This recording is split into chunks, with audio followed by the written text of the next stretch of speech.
Hello everyone and welcome back to another video from Gaming Basics. In this video, I'm going to show you how to change your password in the Traffic Escape game. So let's get started right away. If you haven't installed the Traffic Escape game on your device already, then all you need to do is open up the Google Play Store or the iOS App Store depending on your device, and then tap on the search box and simply search for Traffic Escape.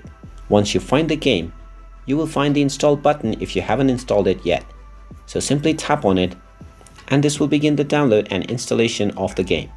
Wait for a while until the installation is complete, and when you see the play button you can simply tap on it to open it up. Now you will find that as soon as you tap on the play button, you will be able to play the game immediately. So this means that there is no sign up or sign in associated with the game. Even if you tap on the settings option at the top left corner, the only settings that you can find are the vibration and the volume settings. So this proves that there is no password or login associated with the game.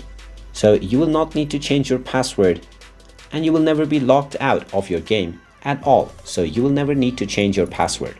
And there you have it. That is all you need to know about changing the password within the Traffic Escape game.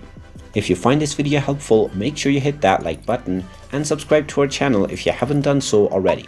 Also ring that notification bell to never miss another update from us. Thank you for watching and I will see you again in the next video.